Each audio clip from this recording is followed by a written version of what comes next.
Hi lovelies, welcome back to my channel. If you're new here, my name is Belinda Strana. Thank you so much for all the love and support. To my returning subscribers, to those people that share my videos, leave commentaries, and also educate each and every one of us. You guys are the real MVP. So guys, I came across this video on my For You and I thought to share with you guys. At first, I thought that this guy was just, joking or having this satire thing. But it happens that he was very, very, serious.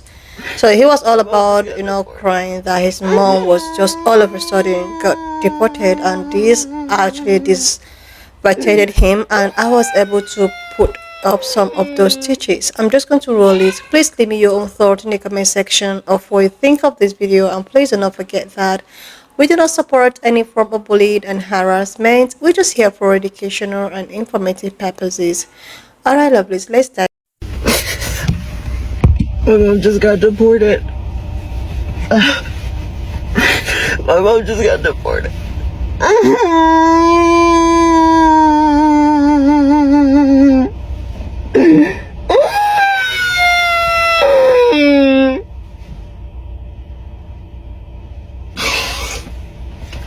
It's so not fair.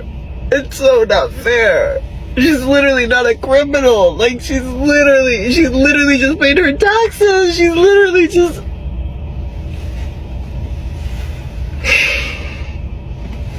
We're not safe. No one's safe. Please. Hug your loved ones, please. That's a young man who posted a video of himself crying after his mom got deported. And just the other day, we learned of an 11-year-old girl in Texas who was an American citizen who took her own life after being bullied at school because kids were telling her that ICE was going to come and deport her parents. While Donald Trump, the White House, the MAGA Republicans are posting videos on social media celebrating what's happening with ICE and deportations, and while Republican fans and voters cheer it on, there is real suffering and pain and societal consequence as a result of their actions. These are human beings. Humans. They may look different than you. They may love different than you. They may worship different than you. Maybe they speak a different language, but they are human beings. And to see so many Americans celebrating the pain of people like the folks we just discussed is abhorrent, it's disgusting, it's sickening. Genuinely, if you hear stories like the ones I just mentioned, that video we just saw, and you're happy and you celebrate it, seek help. It's messed up. Breaking news. A family of 4 has been torn apart. An undocumented mother arrested for driving too slow. My name's Kevin. I'm an ESL teacher, and I like to share stories that are sometimes under the radar, that are underreported, and that put a human face on the topics we're discussing in the headlines. Unfortunately, this story is a pretty good example of how U.S. immigration policy can sometimes be cruel, arbitrary, and deeply inhumane. Earlier this month, this woman from Venezuela, a mother of 4, was driving in the car with her 2 youngest children. She was pulled over by an Arizona policeman for driving under the speed limit. After she was arrested, they called the Border Patrol, and the mother was pulled out of the car, handcuffed in front of her children, and had a night of interrogation, followed by the mother and her 2 children being transported 2,000 miles into Mexico, into the Tabasco region. The mother was panicked and heartbroken because she had no way of getting in touch with her other 2 children who were left alone in the United States. I know that when people hear stories like this, they shake their heads and say, this is not who we are. But unless we open our eyes and we push back for change and demand an immigration policy that's sensible, humane, and fair, unfortunately, stories like this will be continued to be reported day after day. Please share this story. Please help my channel to grow. Let's put a human face on all the terrible things that we hear about but don't often appreciate the human cost. Thank you for watching. See you in the next video. The Trump administration has removed deportation protection for roughly over 500,000 Haitians in the United States. Department of Homeland Security has determined that the deplorable conditions in Haiti do not warrant TPS protection any longer. These Haitians were under the protection of what's called temporary protected status that was supposed to last until February of 2026. Late last night, the Department of Homeland Security issued a memorandum that they were removing that extension, and Haitians only have until August of 2025 for their temporary protected status to be effective. After that date, you're going to have more than 500,000 Haitians, presumably in the United States, that will not have any protection from deportation. These are Haitians. Some of them have been in the United States since 2011. They've been living legally and working and even able to travel. And now, starting in August of 2025, they will no longer have that temporary protected status protection. They'll either have to find their own path for residency or some other path to continue to be able to legally stay in the United States, or be forced to be deported back to Haiti, or they leave on their own. So your boy just worked an 8-hour shift. I'm tired, frustrated that I found this. Some account posted this, didn't even filter the comments, bro. Like, this is so unfair. This is so not cool. Like, the audacity of you thinking I'm cloud chasing. Like, I do not, honestly, I'm not here to cloud chase. I'm here to help my mother. So I have an update for everybody in regards to my mother. The donation was finished. I put a lock on it. Like, nobody can donate anymore. It is capped. Like, we are greatly appreciative of enormous amounts of generous support from everybody. Literally everybody. Shout out to you all. Like, literally everybody. Thank you. Like, the amounts of thank you and are not enough for this. Anyways, but preface, update. My mom is in Mexico en route. Okay. She is currently at a hotel because there is a lot of cartel at the border. Okay. At the border, cartel is crazy. She was almost trafficked. Her and some other people, immigrants, people that were, you know, getting to Mexico as well. Like, I'm sorry, I'm still trying to like process the information that was given to me, because I'm just like baffled as to everything that's happening. But so far she's good. I sent her a couple $100. I still haven't received the funds from GoFundMe because it takes a certain amount of days for everything to get processed. But for as far as like her, she's doing good. She FaceTimed us, she called us. I had a 3-way call with my sister and my mom. It was like, it was really good. It was really good to hear from her and to hear her voice and to actually like genuinely like hear that she's there. Like, she's not in someone's trunk. She's not, you know, like the worst possible thing could go. Your brain could either be your best friend or your worst enemy. So I'm just glad she's good. And really shout out to you all, the community. Like, love you guys for the concern. Like, all the questions you guys are asking, I'm also asking. So be patient with me.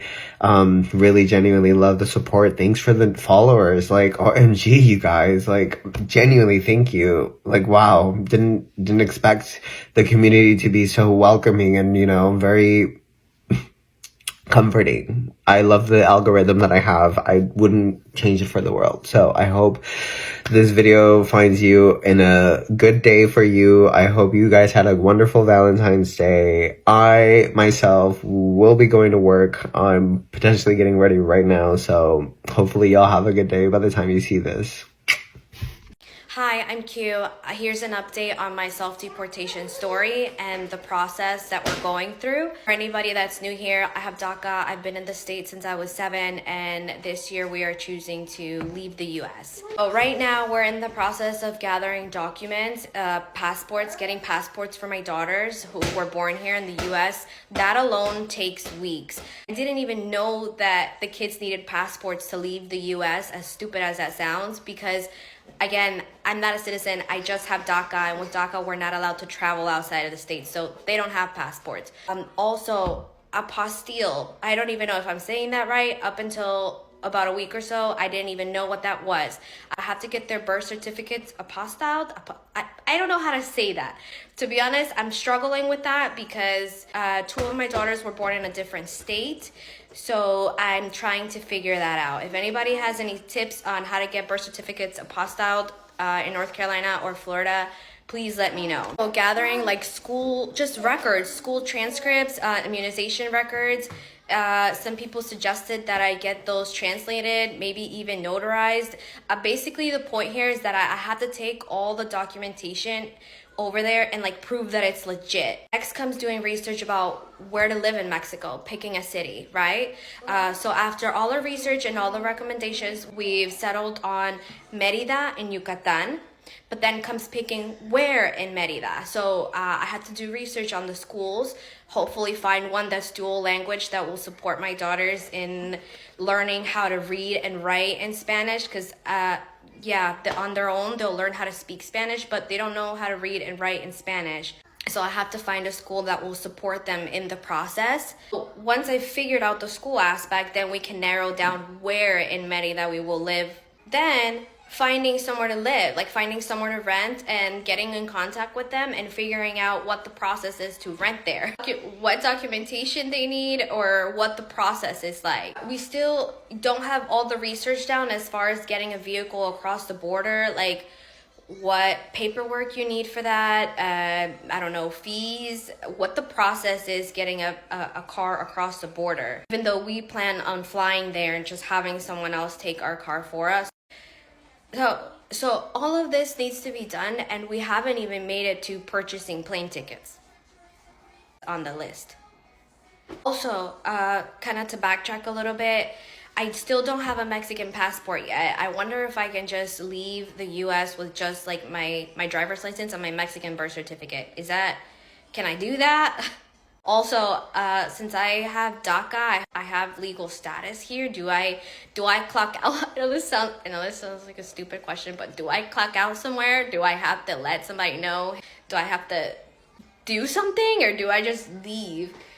So if anybody has any tips, suggestions, help that they can offer, especially with the apostille, I don't even know how to say that, on the birth certificates from Florida and North Carolina, please help. That's my updated to-do list. Thank you for all the support, and I will continue to give updates. Thank you. I do find it interesting that there are people that are on this app all across social media that are more upset at the black people that are saying fuck around and find out than they are at the white people that are doing the harm to them. So what you'll see with a lot of these people is they will say, well, you guys are finding out also.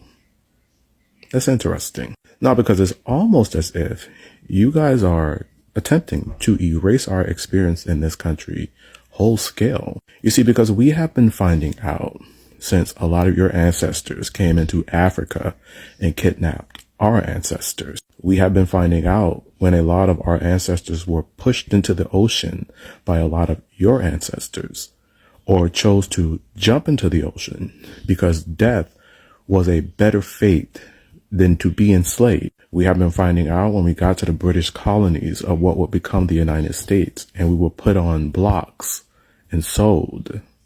Our culture, our language, our history erased in that selling. We have been finding out since we were enslaved for 400 years.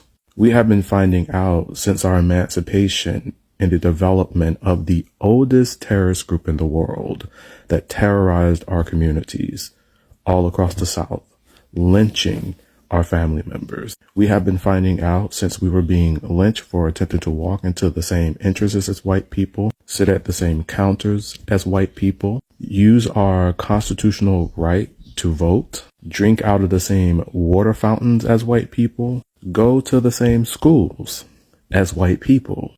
We have been finding out since the inception of the war on drugs, when we see black people that are more likely to receive longer, stricter sentences than any other group of people in this country. And we have been finding out to the recent era, in the era of George Floyd, where we have seen black people indiscriminately targeted by the police. You see, we didn't do anything to find out. What we attempted to tell you guys is we know this country better than a lot of you because of our long history in this country, in the oppression that our people have experienced at the hands of this country. We were trying to impart this knowledge on a lot of you. And instead of you listening to us, you started calling us genocide enablers, baby killers, colonizers.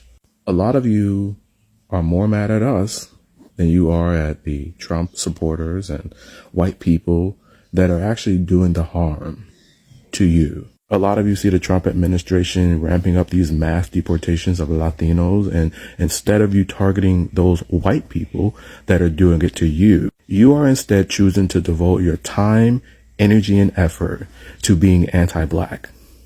Because black people are saying, we told you this would happen, and we voted to prevent it. You are seeing the Trump administration basically say that they're going to ethnically cleanse all of the Palestinians out of Gaza. And instead of you looking at those white people that a lot of you voted with, because a lot of you voted for Donald Trump. Remember, Dearborn, Michigan? You're looking at the black people that are saying, we're done. Because we told you this would happen. You see, we're not fucking around and finding out. It's impossible for us to do that because we already knew. We already knew. And that's what we were trying to tell you in this last election. What you thought was bad could always be worse. Seriously, lovelies. Like seriously, lovelies. Like, seriously, lovelies. When I saw this clip for the very first time, I felt some type of way. I was like, oh my goodness. Oh my goodness. He was like, my mom is not even a criminal and all of that, but she was actually deported. Like, this is not even all about someone that is a criminal or not. They just deport you just like that, you know? And the issue of that young teenage or young, beautiful small girl who was actually bullied in school, and because of all of the bully and because of the way at which her colleagues in school were all out for her, bullying her and telling her that they're gonna call ICE to deport her family, and she couldn't take that, and she ended up unaliving herself. Like, is this the kind of life these people actually want for, the masses? Is this actually what people wanted? I know that I was like, okay, I'm just so done with this FA and F4 because they actually brought this to themselves. I'm just going to move on and try to stitch something that benefits, people that looks like me on the board. When I came across this guy's video, I was like, there are so many people who felt this way. Like, if you're not in that shoe, you wouldn't know what it means to be separated by your family, by your loved ones, by the people that you grew up to, And the worst part is that this present administration does not care. They don't care that this young girl actually unalive herself because of the bullies and all of that. They don't care about this man right now crying. But the thing is that they voted for this. You just use your hand to bring something upon yourself, thinking that, oh, it was not going to affect you, or you think that you did everything all right, you did everything, perfect, it's not going to affect you. But you're not even realizing that it's not all about that. These people have plans. Okay, they deported these people and now introduce a certain gold card that cost about $5 billion. So they deported these people. And accepting the people who has all of the means, the money to, no matter your background, even if you have any kind of criminal record, you are entitled to a citizenship. Like, if you can afford it, you are entitled, no matter the person you are. And there are these people who, oh my goodness, lovelies, that of that young girl, I wanted to stitch it up here, but just that I really do not like doing minor, you know. It's actually like, I just imagine how she must have felt while all of those bullies was all over her. I just felt that she was so scared to be left alone in the presence of those bullies. I just felt that she was scared that, oh, eventually, what if they get deported? My parents get deported. What am I even? Who is going to save me? Who is going to protect me? It's better for me to just take it all. But these are the things that these people do not care about. They don't care about the layman. They don't care about the poor. They don't care about the middle class. What they care about is themselves. And this is exactly what MAGA supporters do not want to understand. This is exactly what people that lose like me have been trying to tell them, but they refuse not to listen. Anyway, lovelies, wanna just leave me your own thought in the comment section of what you think of this video, and please do not forget to subscribe to my channel. Leave a thought in the comment section of what you think, and I will see you, lovelies, when I upload the next one.